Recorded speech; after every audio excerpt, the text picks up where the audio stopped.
तो दोस्तों, स्वागत है आपका अपने YouTube channel Rohit Goswami law classes में। और आज मैं आपको कराने वाला हूँ LLB सेकेंड ईयर, सेम हमारा थर्ड, एक्ट हमारा प्रोफेशनल एथिक्स, कोड नंबर है 3005 और क्वेश्चन नंबर है हमारा 7। अब से पहले आपकी प्लेलिस्ट पे मैं 6 क्वेश्चन ऑलरेडी करा चुका हूँ। आप उन 6 क्वेश्चनों को जाकर देख लीजिएगा, वो आपके पेपर से ही रिलेटेड है और वेरी वेरी इंपॉर्टेंट है, जाके देख लीजिएगा।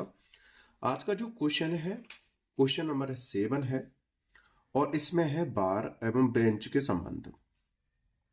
बार बे बेंच के संबंध। अब बात आती है बार और बेंच किसे कहते हैं। बार का मतलब होता है वकील और बेंच का मतलब होता है न्यायाधीश। ठीक है, बार वकील, बेंच न्यायाधीश के संबंध। उम्मीद करता हूं यहां से अब आपको बिल्कुल समझ में आ गया होगा बार बेंच के संबंध। देखो, अब क्वेश्चन पेपर में किस प्रकार से आ सकता है। देखो, वहां पर लिखा होगा बार व बेंच के संबंध बताइए या टिप्पणी कीजिए या संक्षेप में लिखिए, आप क्या जानते हैं उनका वर्णन कीजिए। इस प्रकार से वो एग्जामिनर आपको दे सकता है। यहां पर इस प्रकार से आ सकता है वकील व न्यायाधीश के संबंध कैसे होने चाहिए, संबंध के बारे में बताइए, टिप्पणी कीजिए, संक्षेप में लिखिए। तो इस प्रकार से हमारे क्वेश्चन आ सकते हैं। ये जो क्वेश्चन है हमारा very very very very important है। जितनी बार बोला जाए इतना ही कम है। अच्छे से ध्यान दे लेना इस क्वेश्चन पे। हालांकि है तो कुछ नहीं इसके अंदर, बहुत ही सिंपल है, लेकिन है वेरी वेरी इंपॉर्टेंट। अक्सर ये 20 नंबर में पूछा जाता है, 90%। अगर आपका लक सही नहीं है तो ये 10 नंबर में आ सकता है आपका। ठीक है, तो आपको अच्छे से क्या करनी है, इस पे तैयारी करनी है, मेहनत करनी है। ज्यादा बात ना करते हुए अपने क्वेश्चन की तरफ चलते हैं। क्वेश्चन में चलने से पहले आपसे छोटी सी रिक्वेस्ट है, चैनल को लाइक शेयर एंड सब्सक्राइब कर लीजिएगा। अगर किसी को पीडीएफ परचेज करने हैं तो वो हमारे व्हाट्सएप नंबर पे जो हमारा आप देख रहे हो, व्हाट्सएप मैसेज करके आप हमसे परचेज कर सकते हो। अब हमारा जो क्वेश्चन है थोड़ा ध्यान से देखना है आपको, बहुत ही महत्वपूर्ण है।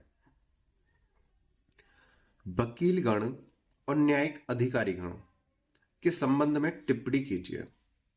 जैसा कि मैंने बताया था अभी, वकीलगण यानी बार, न्यायिक अधिकारीगण यानी न्यायाधीश यानी बेंच, बार और बेंच के संबंध में टिप्पणी कीजिए।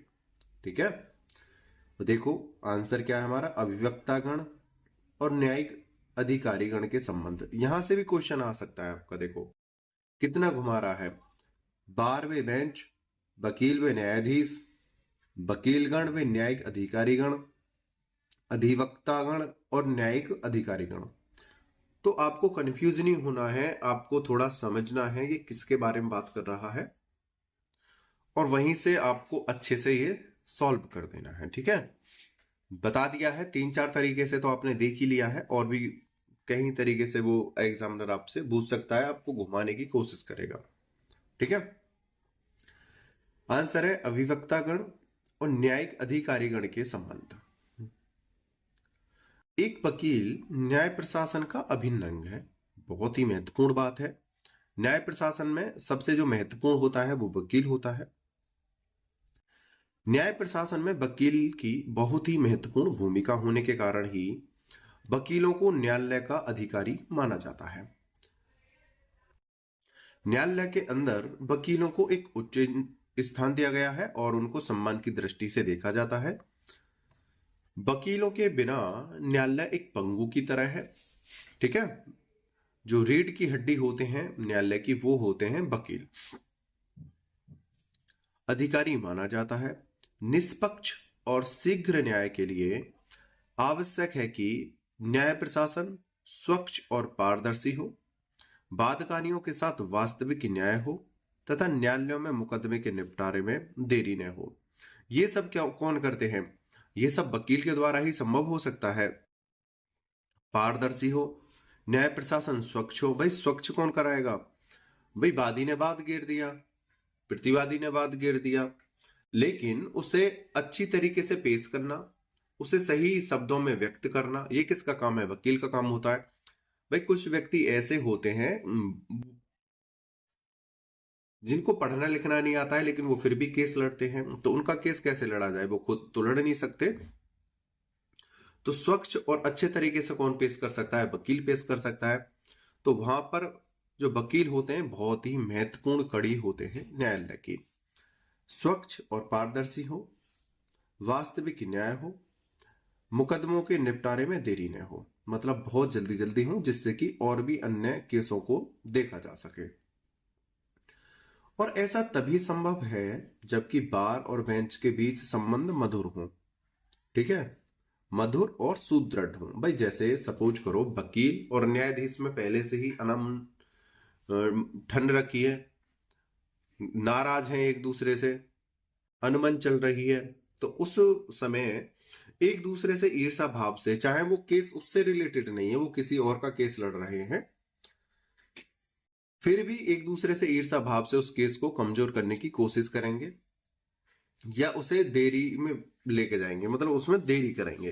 तो यहां पर बोला है कि अपने संबंधों को मधुर बनाएं और सुदृढ़ करें, जिससे कि जो वादी प्रतिवादी हैं, जो मुवक्किल हैं, जो न्याय की गुहार लगाने के लिए आपके पास आए हैं, उनको अच्छे और सही समय पर न्याय मिल जाए। यह बार का प्रयोग वकील वर्ग के लिए तथा बेंच का प्रयोग न्यायालयों और न्यायिक अधिकारियों के लिए किया जाता है। ठीक है, जैसा कि मैं एक्सप्लेन पहले ही कर चुका हूं आपके लिए। आगे चलते हैं। एक और वकीलों से यह आशा की जाती है कि वे गरिमा, शालीनता और अनुशासन के साथ विधि व्यवसाय को अपनाएं, तो वहीं न्यायिक अधिकारियों से भी यह अपेक्षा की जाती है कि वे सभी वादकारियों को समान दृष्टि से देखें, उनसे किसी भी अनुचित लाभ की आशा न करें और वकीलों को उचित मान सम्मान दें। ठीक है, तो ये दोनों के क्या हैं? कुछ कर्तव्य हैं जो एक दूसरे के प्रति निभाने चाहिए। ठीक है, आगे चलते हैं।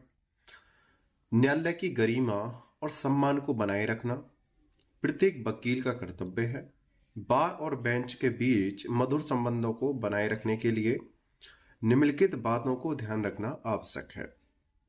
उन्हें आगे देखते हैं, लेकिन क्वेश्चन में चलने से पहले एक आपके लिए एक छोटा सा ऑफर है थर्ड सेमेस्टर वाले स्टूडेंटों के लिए, क्योंकि आपने मुझे बहुत प्यार सम्मान दिया है, आपने मुझे बहुत इज्जत दी है, तो मेरा भी फर्ज बनता है मैं आपके लिए कुछ करूं।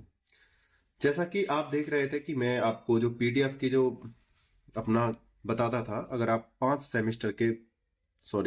एक्ट के अगर पीडीएफ लेना चाहते थे आपको 499 का पेमेंट करना होता था। अगर एक एक्ट की परचेज करना चाहते थे तो 199 का पेमेंट करना होता था। लेकिन आपके लिए एक छोटा सा ऑफर है। अगर किसी स्टूडेंट को हमारे प्रोफेशनल एथिक्स के जिस सब्जेक्ट को आप पढ़ रहे हो, मात्र इसके अगर आपको 17 तारीख तक और किसी भी स्टूडेंट को ये परचेज करने हैं, तो मात्र 50 रुपए देकर इनको परचेज कर सकता है, ओनली 50 रुपए। ठीक है, 50 रुपए में आप इन्हें प्राप्त कर सकते हो पीडीएफ, और ज्यादा कॉल या मैसेज नहीं करना, बस व्हाट्सएप पे मैसेज डालना है, पेमेंट करना है, और मैं आपको पीडीएफ भेजता रहूंगा मात्र 50 रुपए में। और ये ऑफर आपका सिर्फ 17 जनवरी तक का है, 17/1/24 तक का है। ठीक है, आप अगर इसे कहीं आगे जाके वीडियो को देखो तब ये ऑफर आपका समाप्त हो चुका होगा।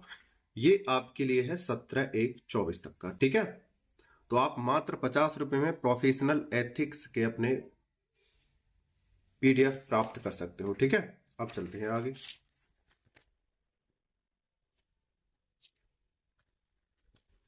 ये कट हो गया है आज के लिए आपके लिए, और अब ये 17 तारीख तक आपका 50 रुपए का चलेगा। ठीक है, प्रोफेशनल एथिक्स ओनली 50 रुपए। आप इस वाले नंबर पे व्हाट्सएप मैसेज करके परचेज कर सकते हो मात्र 50 रुपए में। नंबर 1 है एक दूसरे को सम्मान करना। किसका? बार और बेंच।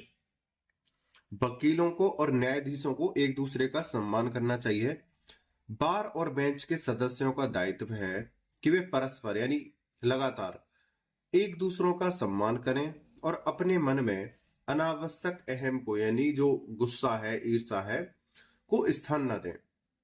वकील न्यायिक अधिकारियों को सम्मान की दृष्टि से देखे तथा न्यायिक अधिकारी वकीलों को अपेक्षित सम्मान दें। कोई भी सदस्य एक दूसरे की गरिमा के प्रतिकूल आचरण न करे। मतलब दोनों को एक दूसरे का सम्मान करना है, कोई गुस्सा ईर्ष्या अपने मन में नहीं रखनी है और न्यायालय की गरिमा को बना के रखना है। ठीक है। दूसरे नंबर का पॉइंट है हमारा क्रोध और उत्तेजना ना लाना। देखते हैं। बार और बेंच, बार का मतलब है वकील और बेंच न्यायाधीश।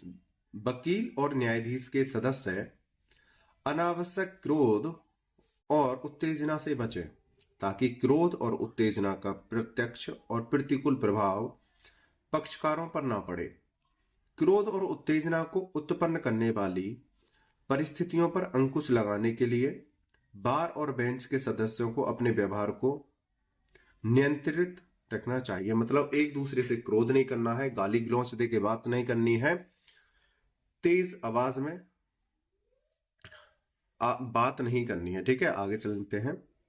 तीसरे नंबर का पॉइंट है अनावश्यक बुद्धिता का प्रदर्शन ना करें। बुद्धिमता मतलब अपना ज्यादा ज्ञान झाड़ना नहीं है न्यायाधीश के सामने, या न्यायाधीश को अपने वकीलों को ज्यादा इधर उधर की बातें नहीं समझानी है। ठीक है, दोनों को अच्छे से बात करनी है। बार और बेंच के बीच मधुरतापूर्ण संबंध बनाए रखने के लिए यह भी आवश्यक है कि उसके सदस्य अपने ज्ञान और बुद्धिता का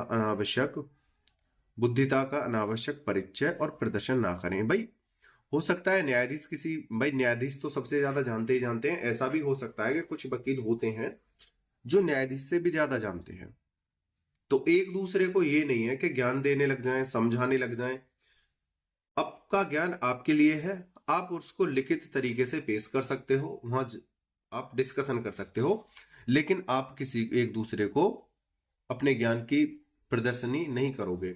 ना ही आप किसी अन्य वकील के साथ आप इस प्रकार से ज्ञान प्रदर्शनी करोगे जब वो किसी और से केस लड़ रहा हो, आपके साथ नहीं। अगर वो किसी और के साथ केस लड़ रहा है या अपने केस को पेश कर रहा है तो अपने ज्ञान का तुम्हें प्रदर्शन नहीं करना है। अनावश्यक अपने ज्ञान का प्रदर्शन ना करें। कभी कभी अनावश्यक बुद्धिता का प्रदर्शन वकील तथा वादकारी के लिए घातक सिद्ध होता है। किसी ने बोला है ज्यादा बोलना स्वास्थ्य के लिए हानिकारक होता है, तो इसलिए ज्यादा कोर्ट में नहीं बोलना है। जब समय हो, जब हमारी बारी आए, तभी हमें अपना मत रखना है, अपनी बुद्धि का प्रयोग करना है। ठीक है, आगे चलते हैं। फोर्थ नंबर का पॉइंट है व्यक्तिगत जीवन में हस्तक्षेप ना करें। बार और बेंच के बीच यानी वकील और न्यायाधीश के बीच मधुर संबंध बनाए रखने के लिए यह आवश्यक है कि बार और बेंच के सदस्य एक दूसरे के व्यक्तिगत जीवन में हस्तक्षेप ना करें और न ही उनके पारिवारिक जीवन या व्यक्तिगत आचरण की आलोचना और निंदा करें। देखो, कुछ व्यक्ति होते हैं एक दूसरे से घुल मिल जाते हैं और अच्छे संबंध बन जाते हैं, तो उनके घर की, परिवार की, पारिवारिक जो समस्या होती हैं या कोई कार्य होते हैं उनमें नॉलेज हो जाती है, तो अपने एक मित्र स्वभाव हो जाता है उनका। तो उनके जो पर्सनल जीवन है उसको कोर्ट में नहीं लाना चाहिए, ना न्यायाधीश का ना वकील का। हो सकता है किसी वकील ने वहां पर ओपन कर दिया है किसी वकील की बातों को, उसके पारिवारिक जीवन को, तो इस प्रकार से एक दूसरे के पारिवारिक जीवन को या अपनी पर्सनल लाइफ को वहां पर ओपन नहीं करना है। ठीक है, या किसी की पर्सनल लाइफ को वहां पे ओपन नहीं करना है। आपका उद्देश्य है वादी और प्रतिवादी से वहां तक आप सीमित रह सकते हो, उनकी बातों को, उनकी मतों को आप रख सकते हो। ठीक है, आपको एक दूसरे के पारिवारिक जीवन में नहीं जाना है। इससे रिलेटेड एक मैंने यहाँ पे केस ऐड किया है, जैसा कि प्रत्येक वीडियो में आपको बताता हूं कि अगर हम केस लिखेंगे तो हमारे अच्छे नंबर आते हैं। इसमें एक केस है ईरी विनय चंद्र मिश्रा 1995 सुप्रीम कोर्ट। इसमें उच्चतम न्यायालय ने कहा कि न्यायालय वकील का सम्मान करता है तथा उसकी बातों को ध्यानपूर्वक सुनता है, और यह सत्य भी है। जो न्यायालय होता है वो वकील का बहुत ज्यादा सम्मान करता है और उनको बहुत अच्छे से सुनता है, उनकी हाँ में हाँ भी रखता है। कभी कभार तो कोई ऐसा समय आता है कि वकीलों की हाँ में हाँ भी रखते हैं वो। वकील का यह कर्तव्य है कि वह भी न्यायालय को उचित सम्मान दे। जब देखो न्यायालय आपको इज्जत दे रहा है, सम्मान दे रहा है, आपको और आपकी बातों को सुन रहा है, ठीक है। कभी ऐसी परिस्थिति आ जाती है वकील के पास न्यायालय में उपस्थित नहीं हो पाता है या किसी कारण से इधर उधर केस को करना पड़ता है, समय को इधर उधर करना पड़ता है, तो न्यायालय ही उनको सम्मान देते हुए उनकी बातें मानता है। तो वकील का भी कर्तव्य होता है कि वो न्यायाधीश की बातों को माने और सम्मान दे और न्यायालय द्वारा पूछे गए प्रश्नों का शांति से उत्तर दें। न्यायालय की गरिमा को बनाए रखते हुए आचरण करें। गरिमा यानी जो संवैधानिक जो विधि है, जो हमें बताती है हमारी जो नैतिकता, आचरण, व्यवहार जो है, उसके आधार पर हमें बात करनी है और न्यायालय की गरिमा को बनाए रखना है। न्यायालय की गरिमा को बनाए रखते हुए आचरण करें। यदि कोई वकील न्यायालय की गरिमा को ठेस पहुंचाने लगे तो इसे बहुत ही दुर्भाग्यपूर्ण बात कही जाएगी। भाई इसका मतलब ये नहीं है कि आप न्यायाधीश के प्रति सम्मान रखो, आप अपने वकील के प्रति भी सम्मान रखोगे, वादी प्रतिवादी के प्रति भी सम्मान रखोगे, न्यायालय के अंदर जो कर्मचारी होते हैं उसके प्रति भी आपको इज्जत से, प्यार से पेश आना है, ठीक है। तो आपको एक अपने आचरण, नैतिकता का पूर्ण रूप से परिचय देना है, आपने अपने संस्कारों को अच्छे से दिखाना है, ठीक है। कोई भी व्यक्ति, कोई भी वकील न्यायालय से किसी मामले की सुनवाई पर रोक लगाने के लिए इस आधार पर नहीं कह सकता है कि न्यायालय में पेश होने की उसकी इच्छा नहीं है। अब आप न्यायालय आपकी सारी बातें सुनता है, मानता भी है, लेकिन आपका मन है कि आज मैं कोर्ट नहीं जाना चाहता, आज मैं एंजॉय करूंगा अपनी फैमिली के साथ, और आपने न्यायालय में फोन करा या न्यायालय के न्यायाधीश के पास आप गए, आपने बोला या आपने कोई एक पत्र भिजवा दिया कि आज मेरा मन नहीं कर रहा है, मैं कोर्ट में नहीं आऊंगा, आप इसमें डेट आगे कर दीजिए, तो इस प्रकार से नहीं हो सकता। इसमें माना जाएगा कि आप जो न्यायाधीश है और जो न्यायालय है उसका जो अपमान कर रहे हो, गरिमा को ठेस पहुंचा रहे हो, ठीक है। इस प्रकार से आपको नहीं करना है। कोई उचित कारण है तो आप बता सकते हो। आगे चलते हैं।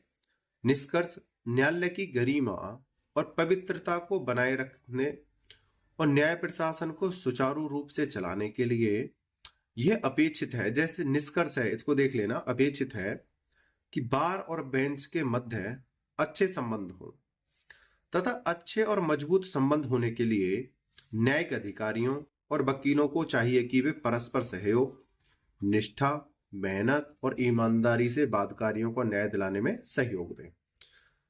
ये निष्ठा, मेहनत और ईमानदारी दोनों पक्षों को ही करनी होगी, न्यायाधीश और वकीलों को। उम्मीद करता हूं यह क्वेश्चन आपको अच्छे से समझ में आया होगा। और ये जो आप ध्यान दे लेना, प्रोफेशनल एथिक्स के आप 50 रुपए में पीडीएफ परचेज कर सकते हो, मात्र 17/1/2024 तक, 17 जनवरी तक का ये आपका ऑफर है। आपने वीडियो को अंत तक देखा, मुझे अच्छे से सुना, उसके लिए धन्यवाद। टेक केयर, बाय बाय, जय हिंद, जय भारत।